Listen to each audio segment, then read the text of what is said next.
You just realized your business needed to hire someone yesterday. How can you find amazing candidates fast? Easy. Just use Indeed. Stop struggling to get your job post seen on other job sites. With Indeed sponsored jobs, your post jumps to the top of the page for your relevant candidates, so you can reach the people you want faster. According to Indeed data, sponsored jobs posted directly on Indeed have 45% more applications than non-sponsored jobs. Don't wait any longer. Speed up your hiring right now with Indeed.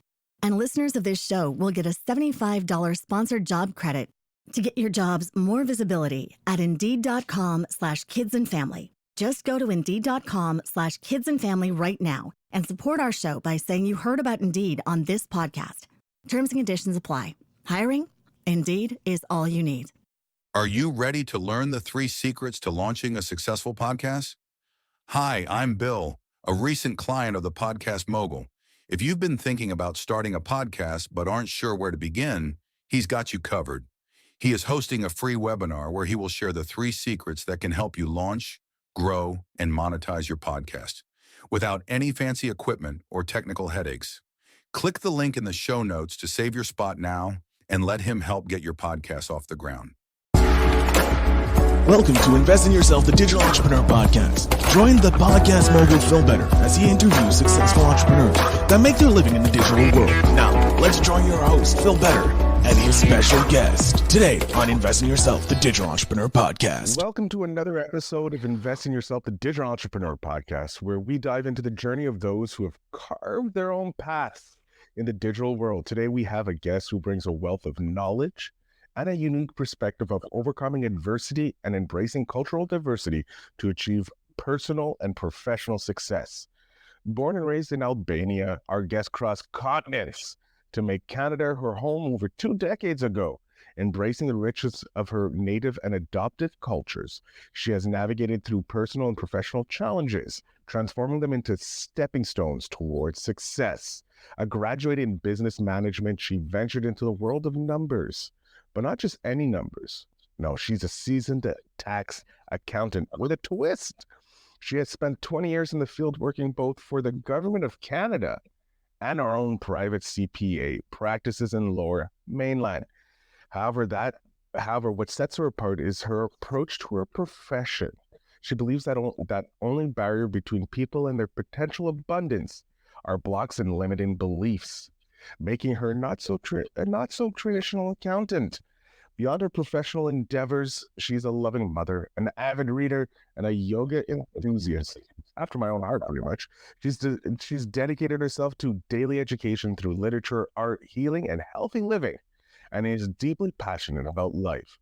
Her commitment to growth and empowerment extends beyond her personal development, and she's also a co-author of 2 insightful books, Navigating Through Human Experience and Addicted to Bliss.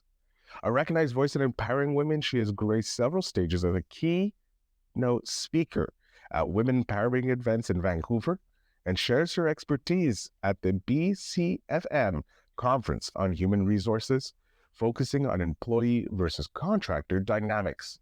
So please welcome me a remarkable individual whose journey and insight inspires us all to navigate to the next level. Please give a warm welcome to Alma Tarelli. Alma, thank you so much for being here. Thank you so much for having me here. I am so excited to join your podcast. We came across in Facebook, so when you invited me, I'm like, finally I get a chance to speak to your podcast also. Pleasure. It's my pleasure to be here. I'm so excited to start talking because you have a very unique story, because you came from another country, traveled all the way to Canada. I have to ask you first of all, because as a Canadian, I have to know, why did you choose Canada? Why Canada? Well, I was born and raised in Albania, and I moved to Canada because I get married, actually. My husband was a Canadian citizen. I got married and I moved here. But apart from this, I have to say that I love Canada. It's my home country now. I embraced this country from day one that I came, and I have had so many opportunities being here. It's a wonderful country to live. If I had to choose now to go back or to live anywhere else, I would not change place. So this is my home now. So you've come accustomed to the cold. That the winter's coming. No, initially we used to live in Toronto and it was cold. We moved in Vancouver and I love it here. It's nice to be. I love Vancouver. I have to tell you that it's quite a bit of change from where I come from because the way I was raised and grew up, Albania was a communist country. So coming from the regime and moving here was a huge change for me. I'm an accountant. As you said, I'll introduce myself to your listeners. And I used for CRA, Canada Revenue Agency, in the beginning here, and moved to work with different practices around Vancouver. And I have noticed in my experience that people and money act a certain way. And we always think that money is physical and it is beyond that. Yesterday was the last day of tax season. I hope you filed your taxes. It is my job to remind you. Yes? Thank you for reminding me. I did. I had my accountant on my rear end, reminding me daily, and I got it done. But yes, it is very important. And so yesterday was the last day of all the business for me. And I had two types of clients that I met yesterday. And I just want to share a quick story so you could see the difference. So one of them comes, he owes quite a bit of money. He comes to the office with a donut, and I was reluctant to tell him, you have to pay $15,000 this year. And he's like, yes. And he's like, I know. I made more money this year. Okay, so this is client number one. And client number two is, oh my gosh, I'm scared to come and meet you. How much money do I owe? I'm afraid of paying taxes. In exactly same level of income. Do you see the difference? What the is first client is not afraid of paying taxes. He'll progress and do better. And I have seen my clients, they have almost the same return as they had the last 3 years. With a little bit of growth, but you are more or less in that same level of income. Mm-hmm. But one of them is growing, is not afraid of taxes. He knows how much you owe. You do a simple math. And the other one lives in fear of, oh my God, I have to pay taxes. I don't want to make much money because I'm going to pay taxes. So that is the reason I have seen so many clients from lower income earners to 7-8 figures. And I know that it's not about physical money. It's the belief that you have behind the money. It is the way you grew up. And there are so many other things, but mostly there are blocks that stand between us and the money. Let me ask you a question. Would you like to have $1 million a day? I would love to have $1 million. I don't think there's not one person in the world. Anybody. I would question when they say no. That's where I want to know why. Okay, so suppose that you have a $60,000 income per year. Okay, so you are a 60 volt light bulb, and then you want to have $1 million. So you want $1 million light bulb. Do you think that a million volt will be okay with the 60 volt that you rent? Why not? Because you'll blow up because it's too powerful. Exactly. That's what happened with most of people. People, they are in a certain condition and they want to have so much money, but they don't have the capacity to hold it. They don't have the capacity. They don't believe. They don't deserve that they can have that money. And during my experience, I have noticed that there are so many limiting beliefs that we have around money, but the main three are that you're not worthy, you don't deserve to have that. The second one is that I have to work really hard. This is one that I had. My father worked all his life. My mom also, me and my husband, we worked all our lives and we were in the same cycle. You see, money was not easy. You really have to work hard physically. And then there are other limiting beliefs that rich people are corrupt. So these are the main three. I keep repeating this, but basically that's what it comes down. If you grew up, suppose if you were into religion, your family was into religion, and you hate rich people, you are never going to be rich because you don't want to be one of them. I always take this an example. What happened if, because people say, oh, the government, rich people are this, rich people that. What happened to Elon Musk if we take all his money? Do you think he's going to suffer ever? Probably not. Why not? Because he has the idea that he can remake the money. Exactly. He has the ultimate belief in himself that he will produce something. And it's not, he doesn't do something because of the money. Money is the byproduct. He lives in the creation. Yes. Creation of law. I love that. So I usually start the podcast off with, why did you become an entrepreneur? But it seems that we're way past that.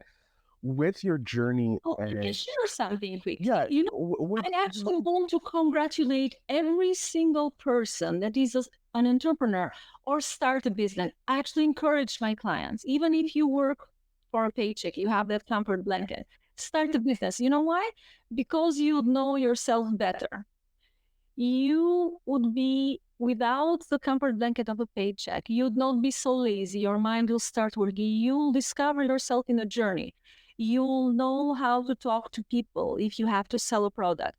You'd know where to direct your energy yourself. You'd know what to give attention to. So I actually push my clients to open a business, first of all, for this reason, because you get to do what you love.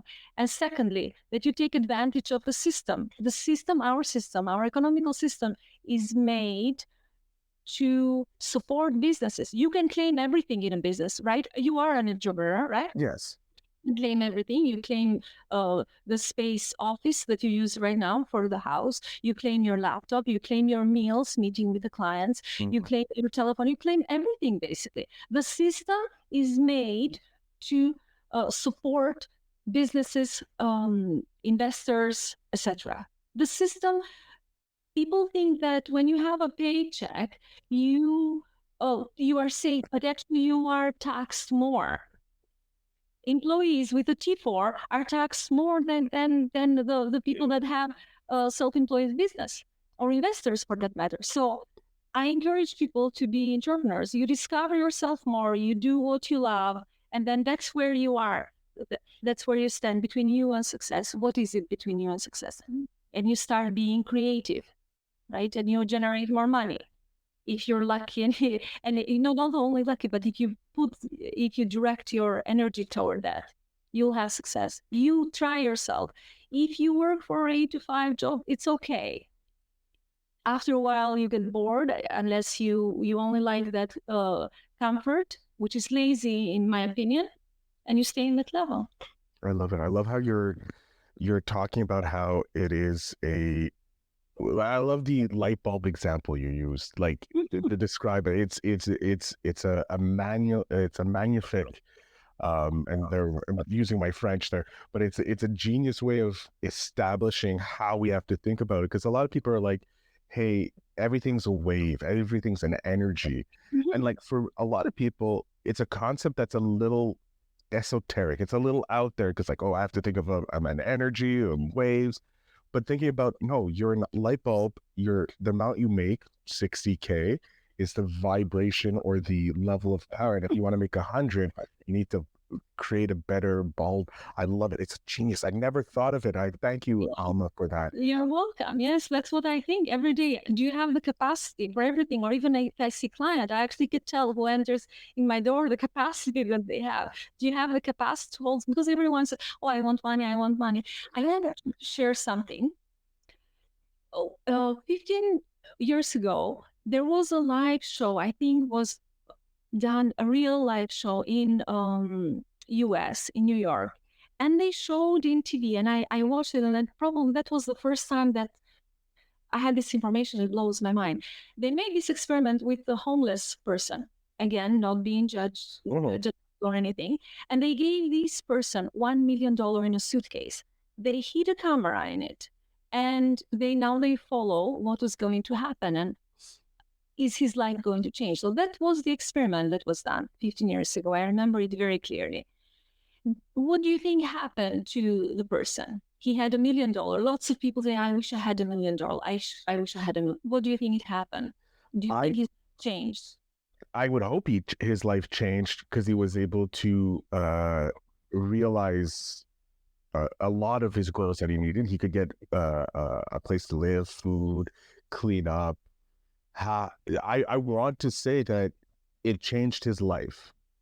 Okay. So the result is, I'll save the time so we can talk about other things. It did not change. Within 6 months, the person was exactly in the same position that he was. What happened during those 6 months? All his money, he spent it with all his friends, bought cars for friends. He got a girlfriend that he never had it before. And I remember this episode, which was a blow to me. He said in the interview after that, I went to a nice hotel with my girlfriend, and in the middle of the night, I felt uncomfortable sleeping in such a comfortable mattress. So I slept in the ground. Do you see? Because your body is programmed. If you have lived for many, many years in the same situation, you are programmed for that. And I'm like, oh my God, the person has $1 million that says this, because most of people say, well, $1 million will change me.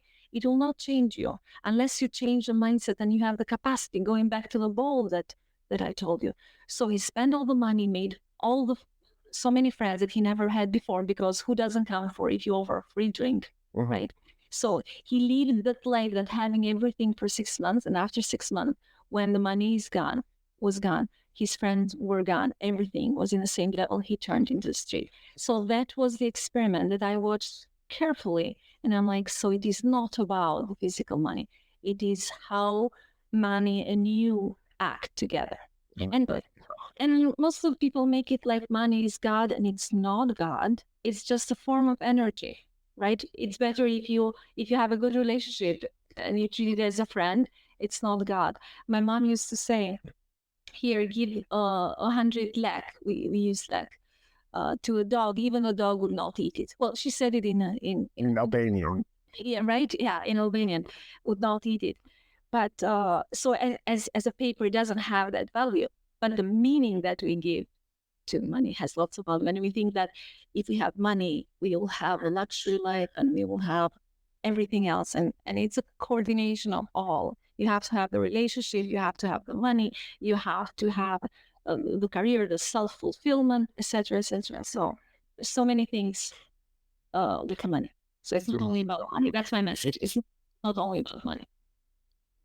I want to touch on that because you're saying that it's not just about money. It's about your mindset. It's about your belief. And I would love to know 3 aspects of the mental, physical, and spiritual when it comes to creating a better money mindset.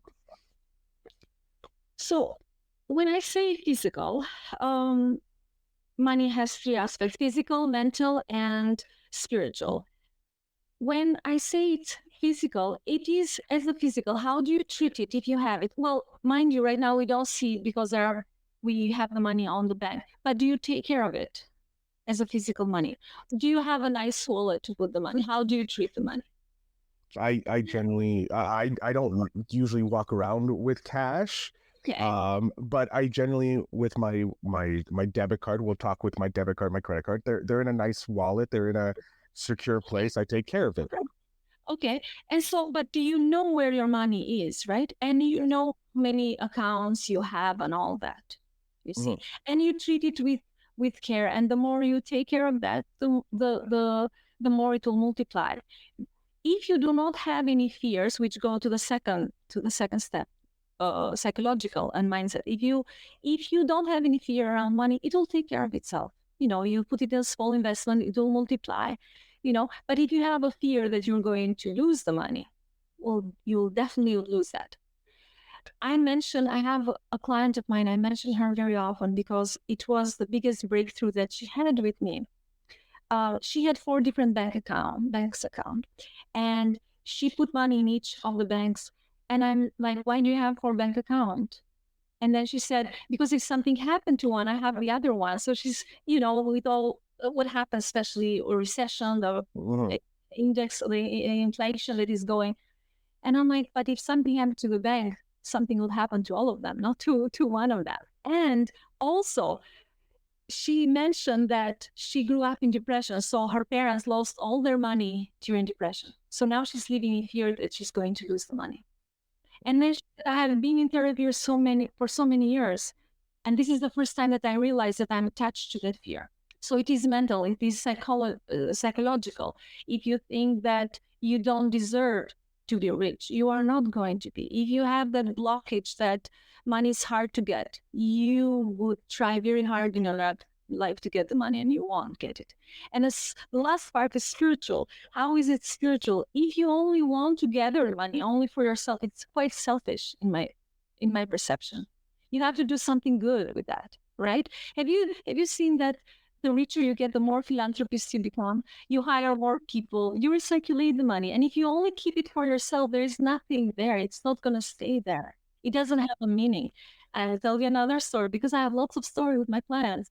I have actually had a client of mine that he was like had a hoarder disorder, I call it, that he would make lots of money. He was good at making money, but living as if he was poor. He lived in an apartment. I never saw it, but the way he described it, dark. And he rented all the properties that he had. He died. People found him after 1 week, and all his money went to the shelter for dogs and animals. So, he was able to make the money. Do you see why I emphasize the spiritual part of that? It has to have meaning. It has to have a meaning. You cannot just accumulate the money or living in need for money. It has to be a balance. I love that. And it is a balance in life. You have to know, like, if you're going to be receiving that money, how are you going to be redistributing it so that it can help grow more? It's like planting trees, watering the garden. Yes, you have to be selfish and get to a level where you're comfortable, where you're able to give back. But you also always have to have that mentality of sharing the wealth. That's right. To recirculate, I'm a firm believer that you have to recirculate the money. You cannot just accumulate and put it in a safety deposit. You can do wonderful things. You can grow your company. You hire more people. You feed more families. You create a wonderful team around you. It's amazing if you come from that mindset that I will have the money, multiply, help other people, and also myself. It's an amazing method of thinking, and it's a belief system that will take you to the next level. Because I've talked with other monetary experts, both in the money mindset or in investing and stuff like that, and they all kind of say the same thing. You can't having a fear of losing the money will make the money disappear quicker. When you have an idea that the money will always come to you, will always be there for you, it just comes in spades. It's like opening a faucet, and it just comes in waves. Yes. I want to add this though, because most of the people have, but why don't I have that belief in me that money will come and flow to me? It is created during childhood, unfortunately. Especially in the first 7 years. If you observe lack of money, you will have that in you. So my suggestion is that most of people should work within the beliefs that they have inside them. Once you release that, once you do the work inside you, then the work outside will reflect. You see, if you grow up hating rich people, you are not going to be rich automatically because your subconscious mind will not allow that you be on that path. You don't want to be hated from other people. You see, there are lots of, it's a combination of the way the societal beliefs, the way you grew up. The first 7 years are really important in forming the beliefs in a child.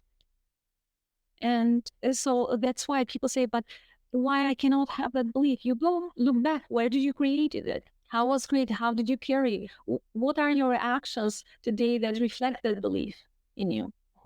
Even for success, why can't you have your success? It's not about, because people think that it's all about the skills. You have to have certain skills. Yes, I agree. You have to have certain skills, but you gain the skills if you live with the results in the end. So most of the rich clients that I have, they live with the results in the end. They know what they want, and then other things come on the way. But normal people, they say, okay, let me work hard on this and see if I can have that. let me do this and see if I can do that. No, wealthy clients, they're like, I want that and I'll get that. You'll have the skills on the way, you'll have anything that you need, but they live with the results in the end. And normal people, they just live day by day without having a goal. I love it. My God.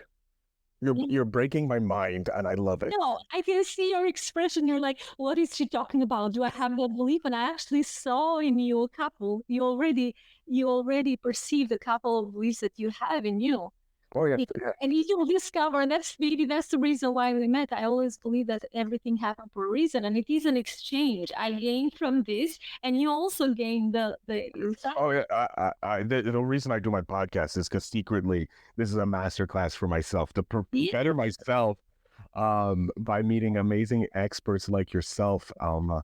I want to jump into kind of the overall core here about investing in yourself. Because self-investment is very important because it helps us destroy limiting beliefs. I want to know if there was a pivotal decision or investment that you made in yourself that helped your development significantly and that helped you bring your level of expertise to the next level. Oh, wow. That's a very good question. I actually, when I say to people and circle of friends that self-development is more important than anything else, even as your career, they're like, how can you talk like that? I'm like, yes, because again, I'll repeat that. The more you go inside and you clear, the better you'll reflect on the outside. There were lots of moments that brought me to the point that I am today. When I moved here, I saw that I have, I mentioned we worked so hard, we would go nowhere. Debt, mortgage, kids, and so many other scenarios that I've seen, and then I'm like, why do I behave a certain way? Why do I have such a scarcity mindset about money? And I'll mention a little story actually. When I started working in the beginning, when you are in need, one of my favorite authors actually have mentioned that when you are in need, you have a dog face, like give me, give me, give me. I'm so sorry if it visually is a bit exhausted here, but when you're in need, you're like the dog, give me, feed me, feed me. So, and I think Pablo Neruda mentioned it, and that's why it resonated with me at the time. When I would work, my husband would be, why do you exhaust yourself? You become exhausted. Because I would take on every client, and someone was saying the opposite, would you do that? I'm like, yes. I would take so much on me. Because I would lead with that yes, I can take it. I would please my boss or whatever, and I would have more money. And this would exhaust me. Having a family and working like that, and you will collapse. So my husband is like, you are working as if we are dying.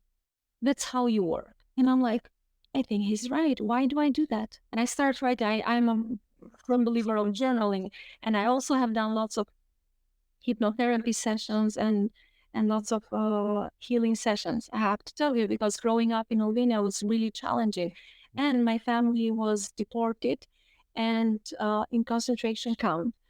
And I have an unusual story. I grew up without my father, without my mother. My father was in jail for a while, so I have a horrific story per se, and the trauma follows you. And so whatever I experienced, I would still live in that. No matter how much we would do, we would still live in lack. And I was always, let's save the money. Let's save the money for a rainy day, which is a very bad way of saying it. You don't save the money for a rainy day. Why don't you say, I will invest the money in something that might happen suddenly, right? So if you save for a rainy day, you'll have rainy day. I promise you, because you are training your subconscious mind for a rainy day, you see? Yeah. And I was, let's save this, always for the girls, always for the family. I never took care of myself before, till it hit me that I was exhausted to the point I'm like, hold on, I cannot do that anymore. You're running in circle. Everything, save for their school, every single thing for someone that was not me. And in the moment that I'm like, okay, I have to take care of myself, it is out of my limit energy, that I can work 12 hours. The moment I started taking care of myself and being in ease, that's when the money comes. Okay. So every single person in this world, you owe it to yourself to heal, to remove the blockages, to remove the limiting beliefs that you have, not only about the money, but your self-worth in general.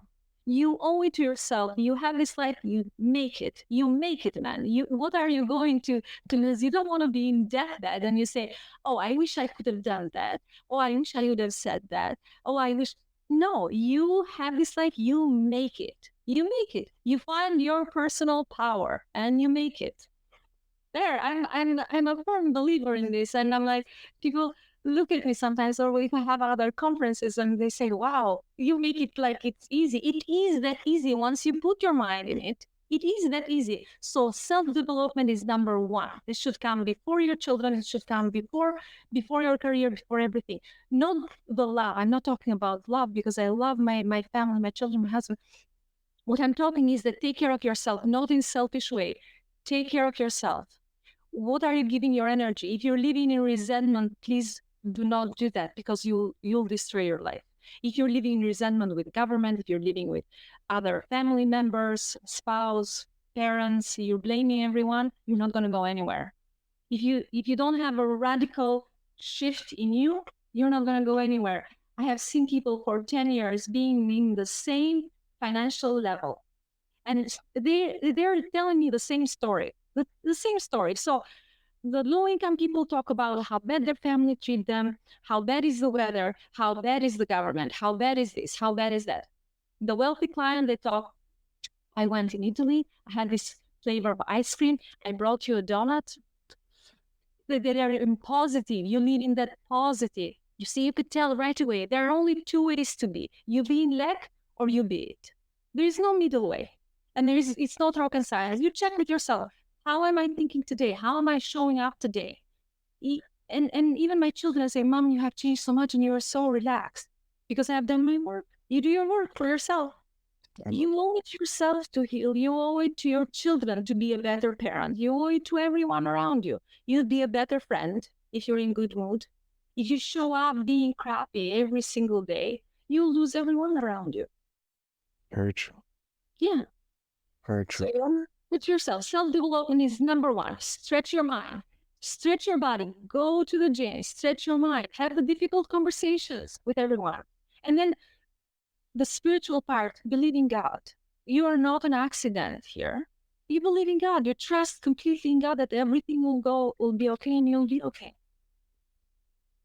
I love it. It's so true. And like as you were talking, I'm like, okay, I see this in me, and I see this in me. Like you said, you saw the sparks of recognition of me seeing those limiting beliefs, and I do have those limiting beliefs, and I'm glad that you were here, Alma, to kind of bring them to the forefront for myself and to the audience who is listening, because it's very important. We are unfortunately coming to the time limit here, which I hate because Alma, I'm having a fantastic time talking with you. You're destroying any beliefs I had with your radical thinking. But we're going to jump to the last question.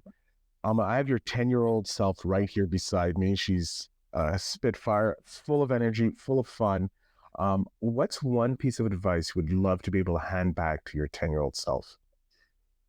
What advice would I give my 10-year-old self? And I don't even want to think about that time because I did not have a good time growing up. But I would take my 10-year-old self, I would sit her in my lap, hug her tight, and say that everything will be okay. Everything is figure outable. Like Brené Brown says, everything is figure outable. Do not worry. A 10-year-old self, just play as much as you can because it's very short. I tell that to my children. Be still a child. Even when you grow up, have that child in you, be a child. Don't be so serious, and go play outside.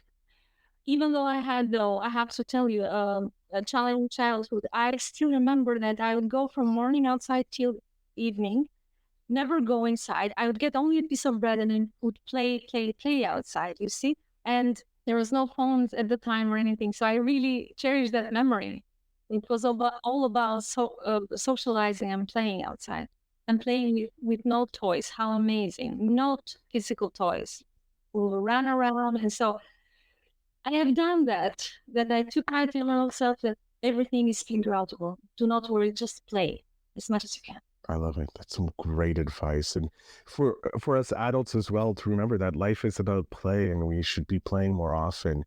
Um, Alma, I can't thank you enough. I'm going to jump off stage here. I want you to let the audience know where they can connect with you, how they can work with you if they're looking for someone to help them with their mindset around money. So the floor is yours. I I am on Facebook. I have Instagram. I'm on TikTok recently, and have the website is www.almatarelli.com. And I also mentioned that I have a free PDF for the listeners. You can reach out, message, Facebook, Instagram, and you can reach out for this PDF because it's really useful. I put a considerable amount of work on this PDF, and it's 8 steps of launching a business. So from the name searching to the type of business that you want to have, if you want to have a sole proprietorship, if you want to have a corporation, if you want to have a partnership, and to all the accounts that you can have with Canada Revenue Agency and other accounts till the day of launch. So it's a wonderful PDF that I have prepared. Take advantage of that. If you are thinking to launch a business, it would be a great idea to have this information. And I also thank you again, Phil, for having me here, and I wish you luck and prosperity. Alma, thank you so much for being here. I'm looking forward to taking a look at that PDF because it's always useful. The knowledge, self-investment knowledge, taking yourself to the next level. See if you've forgotten any steps in your journey to launching your business. It's always great to have a tax accountant tell you what you need because they know all the super secrets Yeah. the government doesn't want us to know. So Alma, thank you so much. I'll make sure that they're all in the notes down below so that my audience can get a hold of you and connect with you. And again, I can't thank you enough for being here. You're welcome and have a great day. To my audience, thank you so much for listening in, and I wish you all the best. And remember to always invest in yourself.